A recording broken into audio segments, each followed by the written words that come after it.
Nebraska Extension's Rick Koelsch says manure applications can offer a win-win situation for farmers. Rick recently wrote for CropWatch that manure's fertility value is the first win, while its ability to improve soil quality and soil health carries the second win. But in order to maximize its potential, there are more details to note.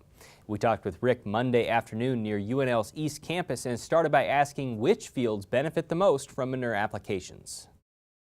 Well, the answer to that varies a little bit. Certainly for the fertility side, the big value in that manure is the phosphorus. And so we want fields that need phosphorus, fields that are low in soil phosphorus levels. So fields that are like here that are under 20 part per million, phosphorus would be what we would be looking for. Then we're looking for fields or crops that need nitrogen this coming year. So we can take advantage of the organic and the ammonium nitrogen that's in the manure. So that would be the first two places on the fertility side.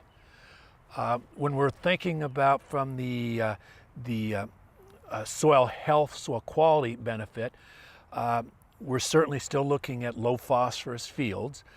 We want to keep using manure in those situations because the lower the phosphorus, the less potential of phosphorus moving from that site. We're also looking for fields that have not had much history of manure, and you can gain where you can gain a benefit from adding that organic matter and improving the soil quality. Can you explain more on, you said maybe don't have a history of manure applications, how often you would want to apply to a specific field? We would typically talk in terms of putting manure on at a nitrogen rate. And let's say with a cattle manure, that might mean we would have enough phosphorus in that to maybe meet the next 5 to 8 years of phosphorus. So we wouldn't want to return to that field until that soil phosphorus level dropped down. For other manures like a swine manure or a dairy manure or slurry type manures, they typically might have 3 to 5 years of phosphorus before you would have used up what you applied in that single year. So there are differences that you need to take into account which type of manure you're going to apply. There are significant differences. That nitrogen to phosphorus is one example that you need to look at.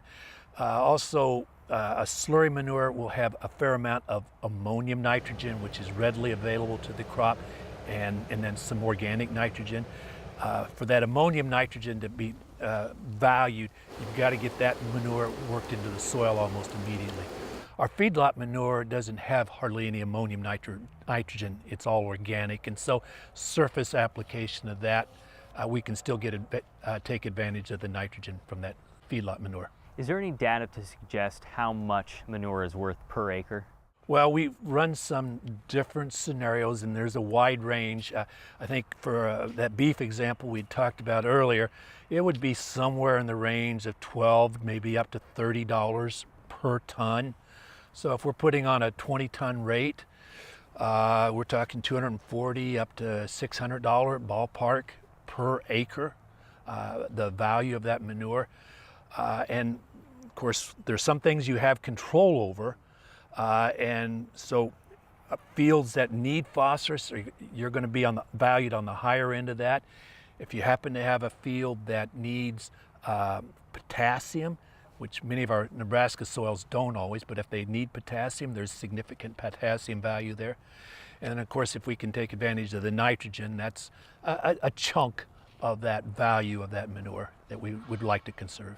What are the environmental considerations farmers need to take into account? Well, manure has some positives in the right situations.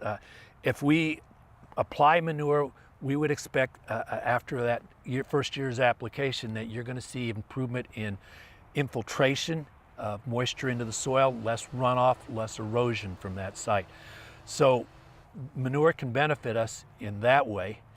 Now, with manure, there's a kind of a mixed answer to that. You'll see less erosion, less runoff. But if that soil phosphorus level begins inching its way up, then what runoff there is will carry a higher phosphorus load. And of course, manure has other things that we're worried about, the odor issues, so we got to be always cognizant of that. And there are pathogens that come along with manure, and so we have to be able to hold those pathogens in the field and let them die out here rather than in the water bodies. How do you weigh using manure versus a commercial fertilizer? manure has that organic value, and that is its big advantage over commercial fertilizer. We apply manure to a field, we're going to see some physical changes in the characteristics of those soils.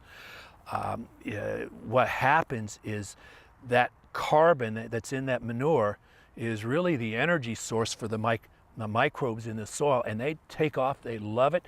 They produce these things called polysaccharides, which causes the aggregation of the soil, that allows that moisture to be held in the soil rather than running off.